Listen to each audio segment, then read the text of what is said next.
আজকের এই ক্লাসটাতে অ্যাকচুয়ালি দুটো জিনিস ডিসকাসড হওয়ার কথা। Number one is osteoporosis and number two is degenerative disease of the bones, to be more precise osteoarthritis.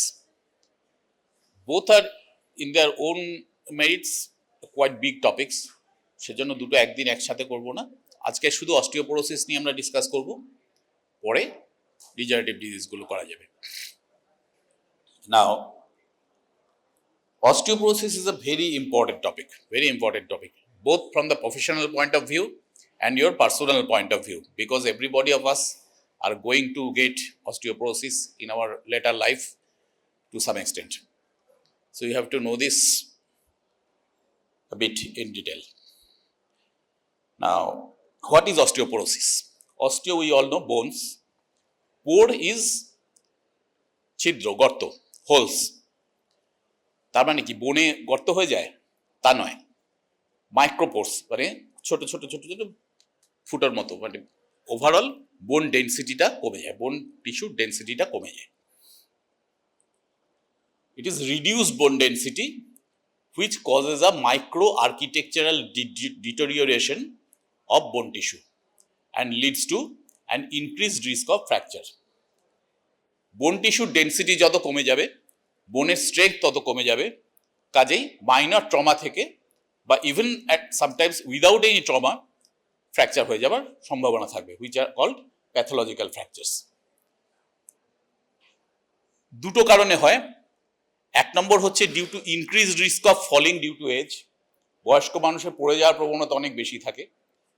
তার একটা কারণ হচ্ছে দৃষ্টিশক্তি কমে যায়, তার জন্য পড়ে যাওয়ার চান্স বাড়ে। দু নম্বর হচ্ছে due to neuromuscular reasons, balancing এর প্রবলেম হয়। এসব নানা কারণে পড়ে যাওয়ার সম্ভাবনা অনেক বেশি থাকে। ঘরের মধ্যেও পড়তে পারে, বাইরে তো পারি। আর কি, bone density declines with age, specially in women. কেন ডিক্লাইন করে সেটা আমরা এরপরে আসছি। So there is increase prevalence of fractures and osteoporosis with advancement of age. It has been seen that overall 30% of women and 12% of men have fracture-related issues due to osteoporosis in their latter half of life. একটা ছোট diagram রয়েছে, এটা হচ্ছে relationship between age and the incidence of osteoporotic fractures. Mainly osteoporotic ফ্র্যাকচার্সগুলো commonly যেখানে দেখা যায়, এক নম্বর হচ্ছে হিপ, দু নম্বর স্পাইন অ্যান্ড রিস্ট। হিপে কি হতে পারে? ফ্র্যাকচার নেক ফিমার খুব কমনলি হয় এই সমস্ত ক্ষেত্রে। স্পাইনের ফ্র্যাকচার ভার্টিব্রাল কলামে। আর রিস্ট ফ্র্যাকচার্সের মধ্যে কমনেস্ট হচ্ছে এই এজে কোলিস ফ্র্যাকচার ডিউ টু অস্টিওপোরোসিস। এবার এগুলো দেখা যায় যে যত এজ অ্যাডভান্স করে, এই গ্রাফটাতে দেখতে পাবে 40-র পর থেকে রেডটা হচ্ছে রিস্ট ফ্র্যাকচার, মানে কোলিস ফ্র্যাকচার ইনসিডেন্স বাড়ছে, একটু ওঠানামা করে কিন্তু বাড়ে নানদালেস। ব্লুটা হচ্ছে স্পাইন, এটা রিলেন্টলেসলি বেড়ে যায়। হিপ ফ্র্যাকচার প্রথম দিকে অতটা বেশি না হলেও after 80 this incidence steeply rises. এটা হচ্ছে উমেনদের ক্ষেত্রে, যাদের ক্ষেত্রে overall risk of fractures related to osteoporosis is overall 30%। Men overall risk is 12%। এদের ক্ষেত্রে 60-র পর থেকে এটা শুরু হয়। ফিমেলদের 40-র পর থেকে রাইজ করতে শুরু করে, মেলদের ক্ষেত্রে 60-র পর রাইজ করতে শুরু করে। And after 70 to 75, osteoporosis fracture can affect any bone. যে কোনো বোনই হতে পারে যদি সেরকম সিগনিফিক্যান্ট অস্টিওপোরোসিস হয়। কমনেস্ট সাইট হচ্ছে যেগুলো বললাম, ফোরআর্ম মানে রিস্ট, এর মধ্যে কমনেস্ট হচ্ছে কোলিস ফ্র্যাকচার, স্পাইনে ভার্টিব্রাল ফ্র্যাকচার, আর হিপে হচ্ছে fracture neck femur. This is most serious because 12% of these hip fractures related to osteoporosis are associated with immediate mortality. যখন পড়লো, ফ্র্যাকচার হলো, তারপরে উইদিন 24 আওয়ার্স আর 48 আওয়ার্স পেশেন্টের ডেথ হয়ে যাওয়ার চান্সটা বেশি থাকে 12% ক্ষেত্রে। কেন? কারণ অ্যাসোসিয়েটেড কনসিল হেমারেজ হতে পারে। একটা ফ্র্যাকচার নেক ফিমার, তার সাথে 1.5 লিটার অব্দি ব্লাড এই টিস্যু স্পেসে কনসিল হেমারেজ হয়ে থাকতে পারে, which is immediately associated with a profound shock that may lead to death. তাছাড়াও due to gravity of the situation, যে ট্রমাটার জন্য এই ফ্র্যাকচার নেক ফিমারটা হলো, সেই ট্রমাটা ইটসেলফ মে বি এত সিরিয়াস যে তার জন্যই পেশেন্টের ডেথ হয়ে যেতে পারে। সুতরাং this hip fracture is most serious in case of osteoporosis related fractures. There is continued increase in mortality of about 20% when compared to age matched controls. একই এজের একজন মানুষ যার সেরকম সিগনিফিক্যান্ট অস্টিওপোরোসিস নেই, তার সাথে যার সিগনিফিক্যান্ট অস্টিওপোরোসিস আছে, তাতে দেখা যায় যে 20% ইনক্রিজ ইন মর্টালিটি হতে পারে। Now, what is the pathophysiology? খুব শর্টে বলতে গেলে, বেশি ডিটেল দরকার নেই। Defect in attaining peak bone mass and or accelerated bone loss. যতটা হাইড্রক্সি অ্যাপাটাইট ফর্ম করার কথা বোন টিস্যুতে, ততটা কোনো কারণে ফর্ম করলো না, যার ফলে বোন মাসটাই কম হলো ডিউরিং দ্য ফর্মেটিভ ইয়ার্স। কম বয়সে যখন বোন তৈরি হচ্ছে, স্কেলিটাল গ্রোথ হচ্ছে, সেই সময় যতটা বোন টিস্যু হওয়ার কথা ছিল ততটা তৈরি হয়নি। তার সাথে একই সঙ্গে তো একটু একটু করে লস আমাদের হতে থাকে। এটা একটা overall balance between the osteoblastic activity and the osteoclastic activity. যদি দেখা যায় ব্লাস্টিক অ্যাক্টিভিটিটা যথেষ্ট হলো না, বোন ফর্মেশনটা অপটিমাম হলো না, কিন্তু অস্টিওক্লাস্টিক অ্যাক্টিভিটি মানে বোন ডিস্ট্রাকশনটা হতেই থাকছে বা একটু বেশিই হচ্ছে, তো সেক্ষেত্রে এই ডিসব্যালেন্সটার জন্য there will be osteoporosis. In normal individuals, bone mass increases during skeletal growth and the peak is between 20 to 40 years. Then it starts to fall. And in women, bone loss is accelerated after menopause because of the estrogen deficiency. Estrogen deficiency causes uncoupling of bone resorption and bone formation. দুটোর মধ্যে যে একটা equilibrium থাকে, একটা balance থাকে, সেই ব্যালেন্সটা oestrogen ডেফিসিয়েন্সির জন্য নষ্ট হয়ে যায়। তার ফলে বোন রিজর্পশন বেশি হয়, বোন ফর্মেশন কমে যায়, and this gradually leads to osteoporosis. And there is age related bone loss in both genders. Gradually একটু একটু একটু একটু করে হতে থাকবে। সেই রেটটা ডিফার করতে পারে পার্সন টু পার্সন, কিন্তু দেয়ার will be relentlessly bone loss in both the genders.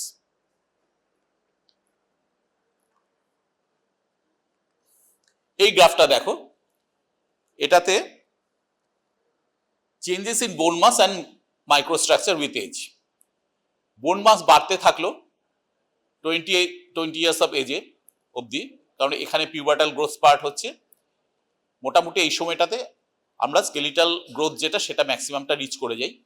তারপর এটা স্টেবল থাকে অ্যাবাউট 40 to 45 ইয়ার্স অবধি নর্মাল থাকলো। তারপর থেকে এটা আস্তে আস্তে কমতে শুরু করবে। এটা হচ্ছে মেলদের জন্য, এটা হচ্ছে ফিমেলদের জন্য। ফিমেল একটু বেশি হবে, মেল একটু কম হবে। ফিমেলে কেন বেশি হবে? Mainly because of the oestrogen effect, যেটা বললাম। এই রেঞ্জটা হচ্ছে অস্টিওপিনিয়ার রেঞ্জ, নর্মালের চেয়ে কম, বাট প্যাথোলজিক্যাল ফ্র্যাকচার করার মতো অতটা বেশি নয়। এই রেঞ্জে নর্মালি থাকার কথা in the latter half of after the 40 years of age. কিন্তু যদি এটা আরো নিচে চলে যায়, this is the osteoporosis range. যাদের আরো ডিটোরেট করে যাবে তাদেরই অস্টিওপোরোসিসের রেঞ্জে চলে যাবে, এবং that will lead to the fractures and other things. Normally এটাকে যদি আমরা হিস্টোলজিক্যালি দেখি, এটা হচ্ছে নর্মাল বোন স্ট্রাকচারস। আর অস্টিওপোরোসিসে দেখতে পাচ্ছ this micro architecture is lost or spoiled. এটা একটা scanning electron micrograph of normal bone আর osteoporotic bone. Bone resorption is not much increased, but new bone formation is decreased in the advancing age. There is accumulation of fat in the marrow space as the age-related decline in the ability of bone marrow stem cells to differentiate into osteoblasts, but they rather differentiate into adipocytes. বোন ম্যারোতে যে stem cells গুলো আছে, সেগুলো normally বোন সেলে differentiate করার কথা, সেই ক্ষমতাটা আস্তে আস্তে কমে গিয়ে বোন সেলে না কনভার্ট করে ওগুলো অ্যাডিপোসাইটে কনভার্ট করে যাচ্ছে, যার ফলে বোন ম্যানোর মধ্যে বোন সেলের তুলনায় ফ্যাট সেলস বেশি হয়ে যাচ্ছে। The peak bone mass and bone loss are regulated by genetic as well as environmental factors. Genetic factors account for up to 80% of the population variance. তোমার কতটা বোন ডেন্সিটি হবে, আমার কতটা বোন ডেন্সিটি হবে, বোনের ভলিউম কি হবে, বোন টিস্যুর হাইড্রক্সি অ্যাপেটাইটের অ্যামাউন্ট কি হবে, কনসেন্ট্রেশন কি হবে, that is dependent on genetic factors from person to person. আমার একজন বাঙালির যা বোন ম্যারো ডেন্সিটি বা বোন ম্যারো বলছি মানে বোন ডেন্সিটি, তার তুলনায় একজন পাঞ্জাবির বা একজন ককেশিয়ান পিপল তাদের বোন ডেন্সিটি অনেক বেশি হয়। চেহারা অনেক বড়, স্কেলিটাল লেন্থ অনেক বড়, স্কেলিটাল ব্রেথ অনেক বড়, এগুলো because of their genetic predisposition. Environmental factors কি কি? Exercise and calcium intake during adolescence. অ্যাডোলেসেন্সে যারা অ্যাথলেটিক টাইপ, প্রচুর খেলাধুলা করে, প্রচুর অ্যাথলেটিক ট্রেনিং করে, তাদের বোন ডেন্সিটি বেশি হওয়ার সম্ভাবনা বেশি। পার্টিকুলার যদি তারা ক্যালসিয়াম ইনটেকও তাদের, ক্যালসিয়াম এবং ভিটামিন ডি ইনটেক তাদের যদি বেশি হয়। কোনগুলো কমায়? Smoking and heavy alcohol intake. Smoking decreases the bone marrow density and increases the fracture risk. Few words about osteoporosis in men. It is less common in men, যেটা তখন বললাম, overall about 12%. Secondary cause is 50% men. Cases in the men. যত mail পেশেন্টদের যত osteoporosis হয়, তার মধ্যে দেখা যায় যে অন্তত 50% কেসে কিছু সেকেন্ডারি কজ আছে। সেকেন্ডারি কজগুলো কি কি সেটা আমরা পরে একটা টেবিল আছে আসছি। কমনেস্ট কজ কি কি? হাইপোগোনাডিজম, যদি টেস্টোস্টেরন ডেফিসিয়েন্সি থাকে, যদি জেনেটিক ফ্যাক্টরস থাকে স্পেসিফিক কিছু, সেটা 50% কেসে দেখা যায় মেল যাদের অস্টিওপোরোসিস আছে তাদের মধ্যে। আর কি? কর্টিকোস্টেরয়েড ইউজ যদি করা হয় প্রলংড, আর যদি অ্যালকোহলিজম থাকে, এই সমস্ত ক্ষেত্রে মেনদের অস্টিওপোরোসিস হওয়ার চান্সটা বেশি থাকে অনেক। আরেকটা এন্টিটি, ক্লিনিক্যাল এন্টিটি হচ্ছে pregnancy associated osteoporosis.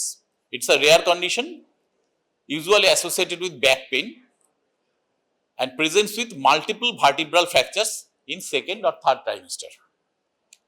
The causes are unknown, may be due to increased bone loss that normally occurs in pregnancy and in patients with pre-existing decreased bone marrow density. যাদের poor malnutrition ছিল, যাদের কোনো কারণে prolonged steroid use করতে হতো, বা অন্য কোনো সেকেন্ডারি কজ ছিল যাতে অলরেডি তার বোন ম্যারো ডেন্সিটি কম ছিল, এদের ক্ষেত্রে প্রেগনেন্সি চলাকালীন আরো বেশি লস হয়ে সেকেন্ড বা থার্ড ট্রাইমেস্টারে একটা মাল্টিপল ফ্র্যাকচারস হতে পারে, প্রেগনেন্সি অ্যাসোসিয়েটেড অস্টিওপোরোসিস দেখা দিতে পারে। Third is corticosteroid induced osteoporosis. This is very important because it's quite common also. It's a very important cause and related to the dose and duration. শুধু steroid খেলেই কি osteoporosis হবে না? তা হবে না। কখন হবে? যদি more than 7.5 milligram per day intake হয়, আর যদি মোর দ্যান 3 মান্থস খেতে থাকে। কোনো সেফ ডোজ নেই যে এই ডোজের কম স্টেরয়েড খেলে তার কোনো অস্টিওপোরোসিস হবে না, এরকম কোনো ফিক্সড ডোজ নেই। কিন্তু ওভারঅল দেখা গেছে যে 7.5 মিলিগ্রামের বেশি যদি সে খেতে থাকে ফর মোর দ্যান 3 মান্থস, তাহলে chance of osteoporosis is very high. সেজন্য কনভেনশন হচ্ছে কোনো কারণে যে সমস্ত কমন ডিজিজে আমরা প্রলং প্রেডনিসোলন বা মিথাইল প্রেডনিসোলন দিতে হয়, if it is used for more than 3 months, তাহলে তার সাথে রুটিনলি ক্যালসিয়াম সাপ্লিমেন্ট করা হয়। ধরো নেফ্রোটিক সিন্ড্রোমে যাদের একটা first incidence of nephrotic syndrome in a child, সেখানে ইউজুয়ালি এই ড্রাগ রেজিমটা হচ্ছে 3 মাসে, সেখানে আমাকে আলাদা করে ক্যালসিয়াম সাপ্লিমেন্টেশন করার দরকার হবে না। কিন্তু যদি ক্রনিক একটা বা ক্রনিক রিল্যাপসিং নেফ্রোটিক সিন্ড্রোম হয়, বা স্টেরয়েড ডিপেন্ডেন্ট নেফ্রোটিক সিন্ড্রোম হয়, যে স্টেরয়েডটা অফ করে দিলেই তার আবার নেফ্রোটিক সিন্ড্রোম রিল্যাপস করছে, সে সমস্ত ক্ষেত্রে অনেক সময় খুব লো ডোজে চালিয়ে যেতে হয়। লো ডোজ মানে সেটা আস্তে আস্তে টেপার করে করে আনতে হয়। যে ডোজে দেখা যায় যে পেশেন্ট মোটামুটি সিমটম ফ্রি থাকছে, সেই ডোজটা কন্টিনিউ করে যাওয়া হয়। এবার ন্যাচারালি সেটা 3 মাসের বেশি হবে, সেই সমস্ত ক্ষেত্রে আমাকে আলাদা করে ক্যালসিয়াম সাপ্লিমেন্টেশন করতে হবে to counteract this osteoporosis. And there are other disease also where you can use prolonged duration of this prednisolone. সেই সমস্ত ক্ষেত্রে you have to give calcium supplementation. There is adverse effect on calcium metabolism and bone cell function. There is reduced bone formation because of direct inhibitory effect on the osteoblast function. And there is steroid induced osteoblast and osteocyte apoptosis. যেগুলো বোন forming tissue sales অস্টিওব্লাস্টস, আর যেগুলো mature বোন sales মানে অস্টিওসাইটস, এই দুটোর ক্ষেত্রেই দেখা যায় যে কর্টিকোস্টেরয়েড এফেক্টের জন্য অ্যাপোপ্টোসিস হয়, মানে সেল মাস কমে যেতে থাকে। They inhibit the intestinal calcium absorption and increase renal leak of calcium, leading to reduced serum calcium, which in turn leads to secondary hyperparathyroidism, leading to increased osteoclastic bone mass. একই সাথে calcium অ্যাবজর্পশনও কমছে, আবার kidney দিয়ে calcium বেরিয়েও যাচ্ছে বেশি। Overall serum calcium লেভেলটা কমে যাচ্ছে। সিরাম ক্যালসিয়াম লেভেল কমে গেলে কি হবে? That will lead to secondary hyperparathyroidism. Parathormone বেশি বেরোবে। প্যারাথরমোন কি করবে? বোন থেকে ক্যালসিয়াম টেনে টেনে বার করবে, যাতে ব্লাডে ক্যালসিয়াম লেভেলটাকে নর্মাল রাখা যায়। সুতরাং কি হবে? বোনের মধ্যে ক্যালসিয়াম কনসেন্ট্রেশনটা কমে যাবে অ্যান্ড বোন যে ডেন্সিটি সেটা কমতে থাকবে। And there is hypogonadism also as a result of corticosteroids. All these factors lead to corticosteroid induced osteoporosis. May occur as a result of many diseases and drug treatments. এটা এরপরে আমরা চার্টে ইনিউমারেট করব, জাস্ট এমনি বলে দিচ্ছি। প্রাইমারি হাইপারপ্যারাথাইরয়েডিজম, যেটা এইমাত্র বললাম। আমরা সেকেন্ডারি হাইপারপ্যারাথাইরয়েডিজমটা বললাম, যদি প্রাইমারি থাকে তাহলে তো আরো বেশি করেই ওটা হবে। Thyrotoxicosis, Cushing's disease, chronic HIV infection. কেন না? এখানে low body weight, there is chronic immune activation and antiretroviral therapy. All these lead to osteoporosis. Some of the inflammatory diseases, Gaucher's disease, which is a rare storage disorder, systemic mastocytosis, এগুলো rare কিন্তু টেবিলে মনে রাখতে হবে। Certain cancers, rosiglitazone is an anti-diabetic drug, gonadotropin releasing hormone agonists, anorexia nervosa, malabsorption syndromes. এগুলো কেন? এগুলোতে কম খাচ্ছে বলে ক্যালসিয়াম অ্যাবজর্পশনও কম হচ্ছে। So in the long run they lead to osteoporosis. এগুলো হচ্ছে মোটামুটি common causes that may lead to secondary osteoporosis. Let's come to the table. These are the secondary causes of osteoporosis and osteoporotic fractures. পিছন থেকে হয়তো দেখতে পাচ্ছ না, আমি জাস্ট রিড আউট করে দিচ্ছি। Endocrine diseases like hypogonadism, hyperthyroidism, hyperparathyroidism and Cushing syndrome. Among the inflammatory diseases, inflammatory bowel disease, that is ulcerative colitis or Crohn's disease, rheumatoid arthritis and ankylosing spondylitis. Among the drugs, corticosteroids, which we discussed in detail, the gonadotrophic releasing hormone agonists or GnRH agonists, aromatase inhibitors, thyroxine over replacement, thiazolidine-dienes, these are an important class of anti-diabetic drugs like pioglitazone and rosiglitazone. Some of the sedatives, anticonvulsants like phenytoin, alcohol intake more than 3 units per day, and heparin. These are the drugs that are notorious for causing osteoporosis in the long run. Gastrointestinal diseases like malabsorption syndrome for obvious reasons, chronic liver disease. Among the lung diseases, chronic obstructive pulmonary disease or COPD and cystic fibrosis. This is rare. And the others, myeloma, homocystinuria, anorexia nervosa, highly trained athletes, HIV infection, Gaucher's disease, systemic mastocytosis, immobility, prolonged immobilization, body mass index less than 18, heavy smokers, and autoantibodies to osteoprotegerinin or OPG. These are rare causes, but highly trained athletes, এটা একটু interesting হয়তো শোনাচ্ছে, কিন্তু যারা over training করে তাদের ক্ষেত্রে calcium mobilisation may be more than the stipulated amount from the bones. এর থেকে অনেক সময় প্যাথোলজিক্যাল ফ্র্যাকচার হয়, বিশেষ করে সোলজারদের অনেক সময় হয়। সোলজাররা যারা প্রচুর প্যারেড করতে হয়, প্রচুর ফিজিক্যালি করতে হয়, তাদের ক্ষেত্রে কিন্তু দেখা যায় যে অনেক সময় প্যাথোলজিক্যাল ফ্র্যাকচার হয়, পার্টিকুলারলি ইন দ্য মেটাটার্সালস, পায়ের মেটাটার্সালস গুলোতে অনেক সময় হয়। Now we come to clinical features. বেশিরভাগ ক্ষেত্রে they are asymptomatic until a fracture occurs. Spinal ফ্র্যাকচারের ক্ষেত্রে কি নিয়ে প্রেজেন্ট করবে? There will be acute backache, gradual height loss and kyphosis with chronic pain. যেহেতু ভার্টিব্রাল ফ্র্যাকচার হয়ে গেছে, ক্রাশ ইনজুরির মতো, পেশেন্ট এরকম করে কুঁজো হয়ে যাবে, একটা বা দুটো ভার্টিব্রা ফ্র্যাকচার হয়ে গিয়ে একটার উপর একটা বসে গেছে, যত বসে যাবে তত এরকম করে ক্লস হয়ে যাবে, একটা কাইফোসিস, এরকম ভাবে কাইফোসিস হয়ে যাবে। প্রচুর বয়স্ক মানুষকে দেখবে এরকম ভাবে ক্রাউচ করে যায়, আর তার সাথে ক্রনিক পেন তো হবেই। অ্যাকিউট ভার্টিব্রাল ফ্র্যাকচার, তাতে কি হবে? The pain occasionally radiates to anterior chest or abdominal wall. পিছনে ভার্টিব্রাতে ফ্র্যাকচার হয়েছে, তার জন্য র্যাডিকুলার পেন হবে, নার্ভের র্যাডিকুলার পেন হবে অ্যান্টিরিয়র ওয়ালে, অ্যান্টিরিয়র চেস্ট ওয়াল কিংবা অ্যাবডোমিনাল ওয়ালে। This may mimic AMI. যদি ব্যথাটা খুব বেশি হয়, চেস্ট পেন এত বেশি হবে, পেশেন্ট দেখে পেশেন্ট যেভাবে ব্যথা এটা বলবে তাতে অনেক সময় এএমআই বলে ভুল হতে পারে।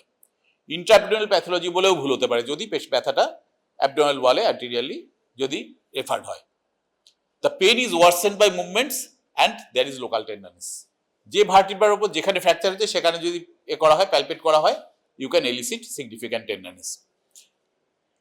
পেরিফেরাল ফ্র্যাকচার হলে there will be local pain, tenderness and deformity. এই তিনটে বোনের বাইরে যদি অন্য কোথাও পেরিফেরাল কোনো বোনে ফ্র্যাকচার হয় অস্টিওপোরোসিসের জন্য, তাহলে সেই জায়গাটাতে প্রেস করলে তো ব্যথা হবেই, লোকাল টেন্ডারনেস থাকবে, তার সাথে ডিফর্মিটি হতে পারে depending on the bone that is affected and that is local pain. Hip ফ্র্যাকচারের ক্ষেত্রে কি হবে? Affected leg is shortened and the externally rotated.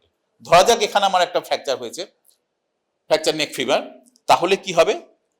নিচের পোর্শনটাকে উপরের পাওয়ারফুল মাসেলগুলো টেনে নেবে, যার ফলে there will be slight shortening of the limb, এবং যে পিছনের যে এক্সটার্নাল রোটেটর মাসেল যেগুলো আছে দে টেক ওভার, তাতে কি হয়?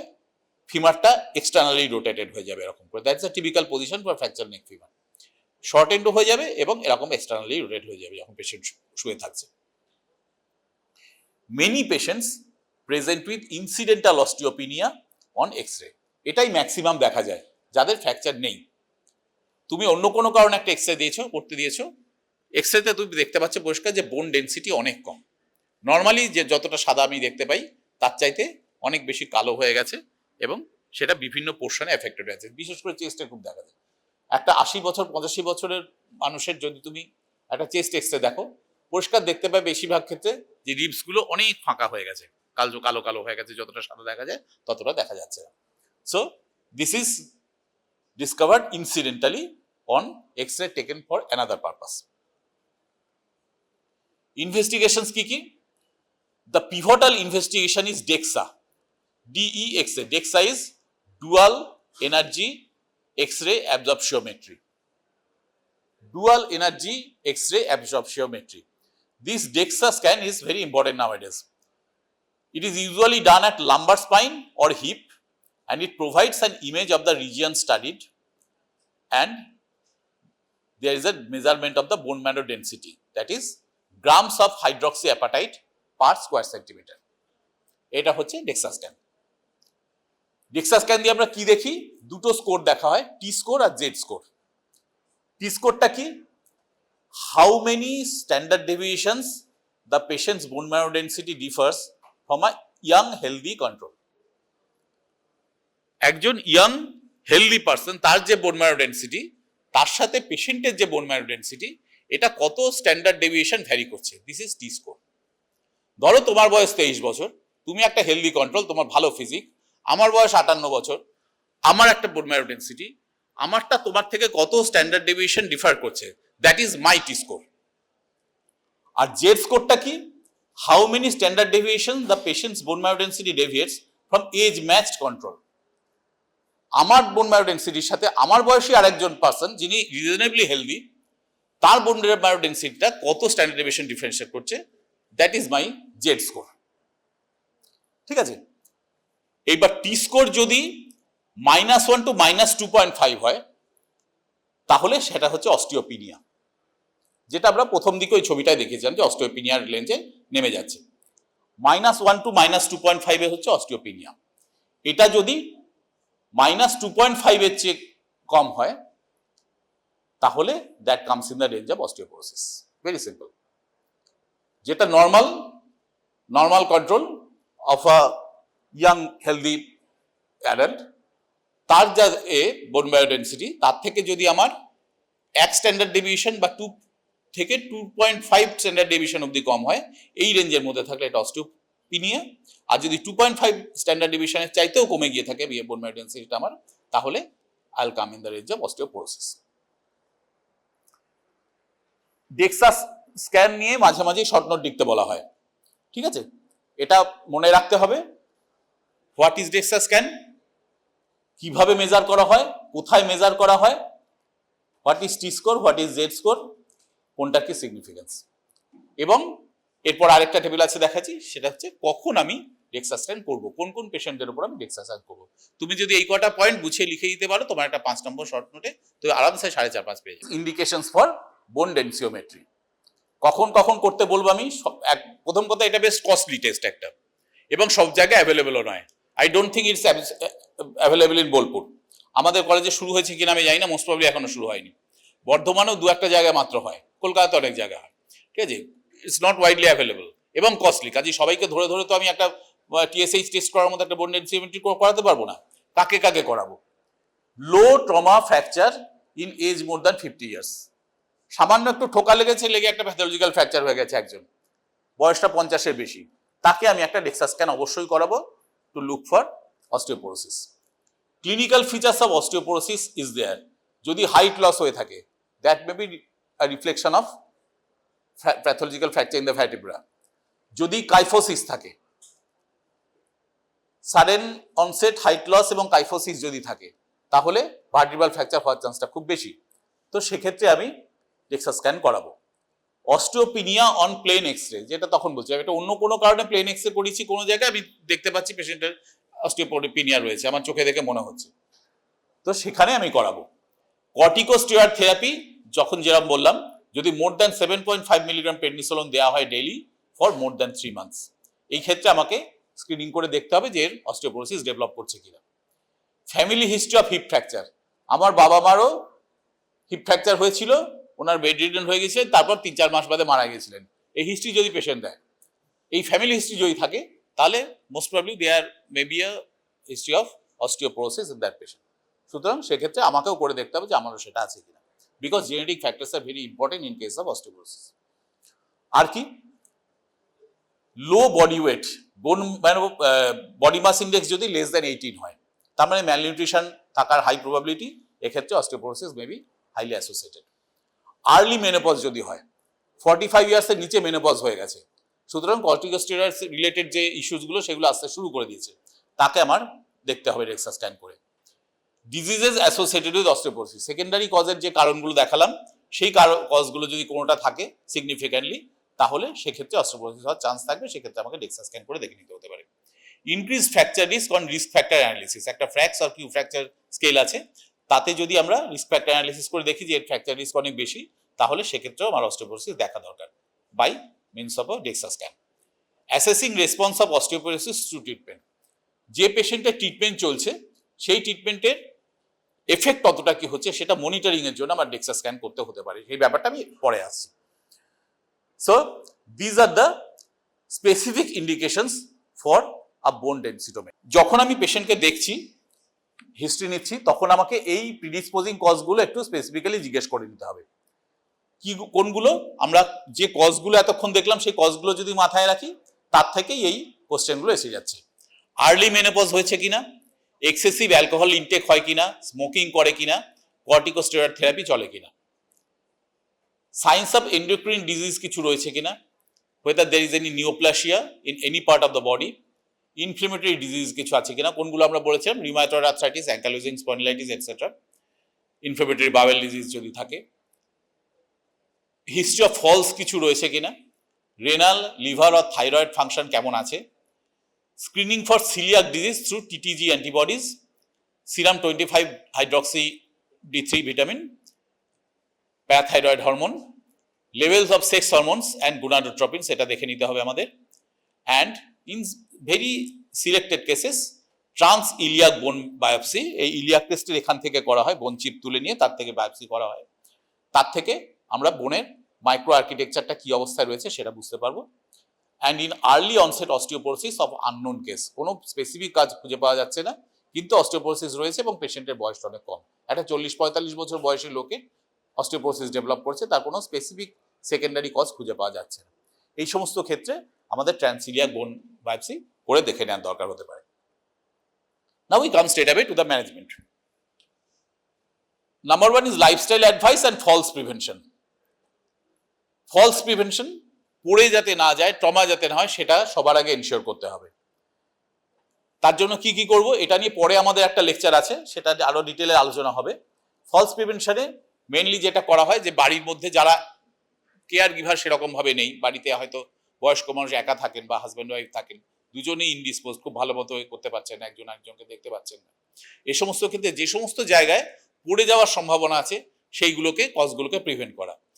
ভালো হাঁটতে পারেন না বা লাঠি নিয়ে হাঁটেন, তার বাথরুমটার ওখানটায়, টয়লেটের ওঠার ওই জায়গাগুলোতে রেলিং দেওয়া, বা যেখানে কমোডে বসছেন পাশে একটা হ্যান্ডেল রাখা, যাতে সেটা ধরে তিনি উঠতে পারেন, যাতে উঠতে গিয়ে হুমড়ি খেয়ে পড়ে না যান, এইগুলো করা।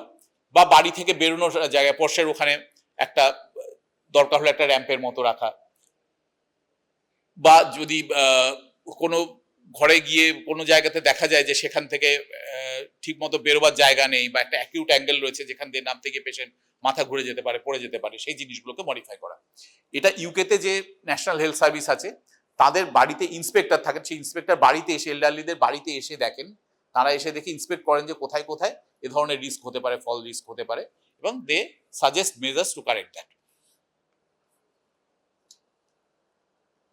Reduce the risk of fracture, smoking cessation, moderation of alcohol intake, dietary calcium intake বাড়ানো, exercise to the limits that is appropriate for that age, and hip protectors. Hip protectors মানে এই জায়গাগুলোতে, ওটা যেমন ক্রিকেটারদের বা রাগবি প্লেয়ারদের অনেক সময় দেখবে নিচে এরকম মোটা রাবারের থাকে, প্রোটেক্টর দেওয়া থাকে তলে, যাতে চোট না লাগে, সেই ধরনের হিপ প্রোটেক্টর এখানে দিয়ে রাখা, যাতে পড়ে গেলেও সরাসরি ট্রমাটা মিনিমাইজড হয়। হিপ প্রোটেক্টরটা যেহেতু মোটা এবং সেটা পড়ে থাকাটা একটু অস্বস্তিকর, সেহেতু অনেক পেশেন্ট এটা কন্টিনিউ করেন না, সেটা লেখা আছে কমপ্লায়েন্স ইজ অফেন পুয়ার। এবার কি ড্রাগস?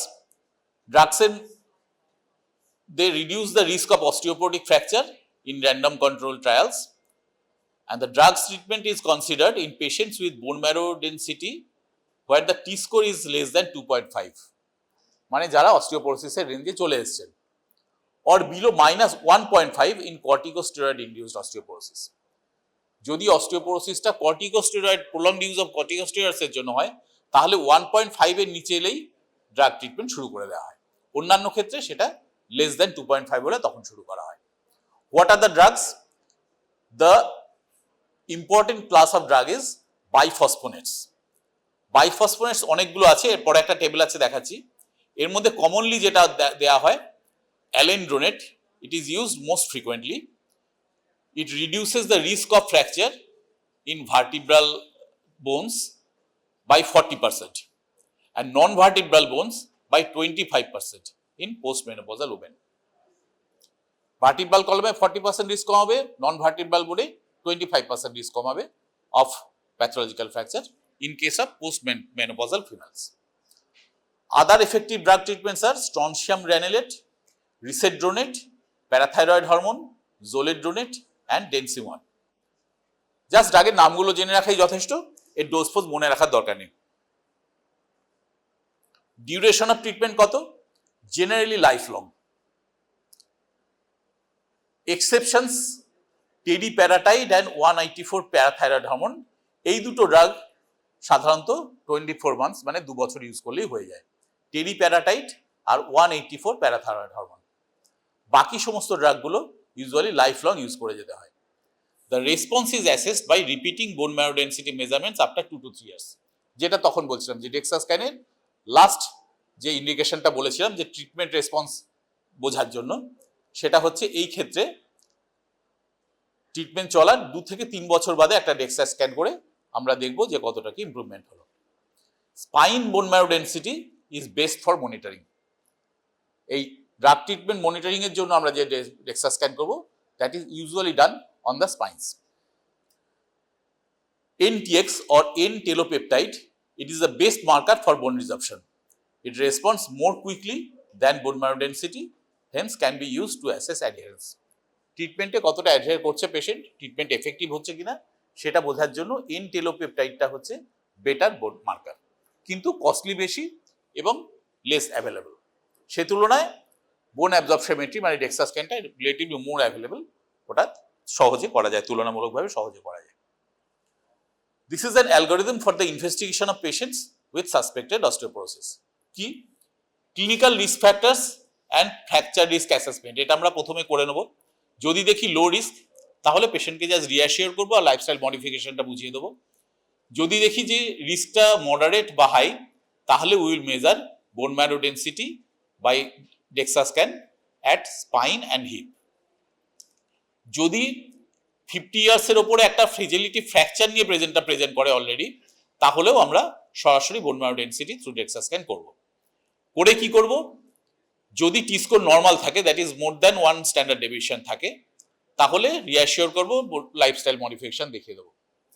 আর যদি অস্টিওপিনিয়া রেঞ্জে থাকে, মানে টি স্কোর 1.5 to 2.5 কম থাকে হেলদি অ্যাডাল্টের চেয়ে, তাহলে লাইফস্টাইল অ্যাডভাইস ছাড়াও রিঅ্যাসেস করতে হবে এভরি 2 to 5 ইয়ার্স। যদি পেশেন্ট অস্টিওপোরোসিস রেঞ্জে চলে এসে থাকে, মানে টি স্কোর 2.5 এর কম হয়, তাহলে lifestyle advice and drug treatment will be started. Drug treatment with the bisphosphonates and others. এই হচ্ছে ড্রাগগুলো। বাইফসফোনেটস এর মধ্যে alendronic acid, risedronate, ibandronate, zoledronic acid, এইগুলো হচ্ছে বাইফসফোনেটস। তার মধ্যে অ্যালেন্ড্রোনিক অ্যাসিডটা সপ্তাহে একবার করে দেওয়া হয় 70 মিলিগ্রাম। এটা জাস্ট জেনে রাখার জন্য, মনে না রাখলেও চলবে, এতটা ডিটেল তোমাদের দরকার হবে না। ওরাল ইউজ হয়। এটা ভার্টিব্রাল ফ্র্যাকচার, নন ভার্টিব্রাল ফ্র্যাকচার এবং হিপ ফ্র্যাকচার তিনটেতেই মোটামুটি কাজ করে। রিসেড্রোনেট এটাও মোটামুটি কমনলি ইউজ ড্রাগ। এটা উইকলি 35 মিলিগ্রাম করে দেওয়া হয় ওরালি, মোটামুটি একই রকম রোল। ইবানড্রোনেট বলে একটা ড্রাগ আছে, সেটা ওরালিও দেওয়া যায়, আইভিও দেওয়া যায়। এটা সুবিধা, মাসে একবার করে দিলেই হয় 150 মিলিগ্রাম, অথবা আইভি দিলে 3 মাস অন্তর অন্তর দিতে হয় 3 মিলিগ্রাম করে। এটা ভার্টিব্রাল ফ্র্যাকচারে ভালো কাজ করে, নন ভার্টিব্রালে কিছু ক্ষেত্রে করে, কিছু ক্ষেত্রে করে না, হিপ ফ্র্যাকচারে কোনো কাজ করে না। জলিড্রোনিক অ্যাসিড হচ্ছে সুবিধাজনক, এইটা আইভি বছরে একবার করে দিলেই হয় 5 milligram, but relatively much more costly. এটা ভার্টিব্রাল ফ্র্যাকচার, নন ভার্টিব্রাল ফ্র্যাকচার এবং হিপ ফ্র্যাকচার প্রত্যেকটা দিয়ে কাজ করবে। আর একটা ড্রাগ হচ্ছে ডেনোসুম্যাব। ডেনোসুম্যাব 6 মাস অন্তর অন্তর দিতে হয়, সাবকিউটেনিয়াস দিতে হয় 60 মিলিগ্রাম করে, অ্যাক্রস দ্য স্পেকট্রাম কাজ করে। নন বাইফসফোনেট ড্রাগসের মধ্যে স্ট্রনশিয়াম রেনিলেট, এটা ডেলি খেতে হয় 2 গ্রাম করে orally. Hormone replacement therapy in post menopausal female, এদের ভেরিয়াস প্রিপারেশনস ইউজ হয়, সব স্পেকট্রামই কাজ করে। প্যারাথাইরয়েড হরমোন 2 রকম, 134 অ্যান্ড 184, দুটোই ইউজ করা হয়। 134টা সাবকিউটেনিয়াস 20 মাইক্রোগ্রাম পার ডে, আর 184টা হচ্ছে 100 মাইক্রোগ্রাম পার ডে, দুটোই সাবকিউটেনিয়াস ইউজ হয়। আর একটা ড্রাগ হচ্ছে র্যালক্সিফেন, এটা ডেইলি ওরালি খেতে হয় 60 মিলিগ্রাম করে। টিবোলন, দিট ইজ 1.25 মিলিগ্রাম ডে ওরালি। আর এর সঙ্গে সবগুলোর সাথেই calcium vitamin D supplementation, 500 milligram calcium daily and 800 unit of vitamin D orally, এটা ডেইলি দিয়ে যেতে হয়। So these are the drugs that are used for osteoporosis fractures. Common adverse effect হচ্ছে আপার gastrointestinal intolerance, পেশেন্টের নশিয়া হবে, বমি হবে, ফ্ল্যাচুলেন্স হতে পারে। অ্যাকিউট ফেজ রেসপন্স হতে পারে due to intravenous use. Acute phase response মানে কি, যেগুলোকে আমরা কমনলি অ্যানাফাইল্যাকটিক রিঅ্যাকশন বা অ্যালার্জিক রিঅ্যাকশনস বলে থাকি। লেস কমন সাইড এফেক্টস হচ্ছে atrial fibrillations in case of intravenous zoledronic acid, renal impairment in case of intravenous zoledronic acid, and atypical subtrochanteric fractures. Rare side effect হচ্ছে uveitis আর osteonecrosis of the jaw. This is the last slide. A few points about the osteoporosis in old age. Due to increased bone turnover with an age-related defect switch in differentiation of bone marrow stromal cells to form adipocytes as opposed to osteoclasts, এইসব কারণে বোন loss বেশি হয় in old age. Normal bone marrow cell যেটা অস্টিওব্লাস্টে convert করার কথা, সেটা না করে অ্যাডিপোসাইটে কনভার্ট করে যায়, যার ফলে বোন ম্যারো স্পেসে বোন সেলের চাইতে অ্যাডিপোসাইট বেশি হয়, ফ্যাট কন্টেন্ট বেশি হয়ে যায়। আর ইনক্রিজ বোন টার্নওভার হওয়ার জন্য বেশি হয়ে যাচ্ছে, লস হচ্ছে, সেই তুলনায় ফর্মেশন বেশি হচ্ছে না। এই ইনক্রিজ বোন টার্নওভারের জন্য there is bone loss in the elderly. Fractures due to osteoporosis, common cause of morbidity and mortality, although the fracture healing is not delayed by age. Healing যেমন হওয়ার কথা তেমনই হবে মোটামুটি মোরালাস, কিন্তু chance of ফ্র্যাকচার্স is much more. Recurrent fractures, those who suffer a fragility fracture are at increased risk of further fractures, so should be investigated for osteoporosis and treated if this is confirmed. একটা osteoporosis related যদি fracture হয়ে থাকে সেটা ভবিষ্যতে আবার বারবার হওয়ার chance থাকবে, বিকজ অস্টিওপোরোসিস উইল পারসিস্ট। সেই জন্য অ্যাসেস করে ট্রিটমেন্ট করাটা বেশি দরকার। Falls risk factors for falls such as visual and neuromuscular impairments are independent risk factors for hip fractures in elderly women. So intervention to prevent falls is as important as the treatment of osteoporosis. একবার treatment করলাম, সারিয়ে দিলাম, কিন্তু পরে যাতে আবার না হয় তার জন্য কি কি সিচুয়েশন ওনার মানে পড়ে যাওয়ার চান্সটা বাড়ছে, ট্রমার চান্সটা বাড়ছে, সেটা দেখে তার প্রতিবিধান করাটা খুব জরুরি। Intravenous zoledronic acid, this reduces mortality and subsequent fracture in elderly patients with hip fractures. যেটাই দেখালাম বছরে একবার করে ইন্ট্রাভেনাস নিলেই হয়ে যায়। Calcium and vitamin D reduce the risk of fractures in those who are house bound or living in care homes. যেহেতু নড়াচড়া বেশি করছেন না, মুভমেন্ট বেশি হচ্ছে না, যত ইমোবিলাইজেশন বেশি হবে তত বোন টার্নওভার এবং ক্যালসিয়াম রিজর্পশন বেশি হয়। সুতরাং chance of osteoporosis and chance of osteoporotic fractures will be much more in those patients. সেই জন্য যারা কেয়ার হোমসে আছেন বা একেবারে টোটাল বেড বাউন্ড বা হাউস বাউন্ড হয়ে আছেন তাদের ক্ষেত্রে এই সাপ্লিমেন্টেশনটা রুটিনলি দেওয়া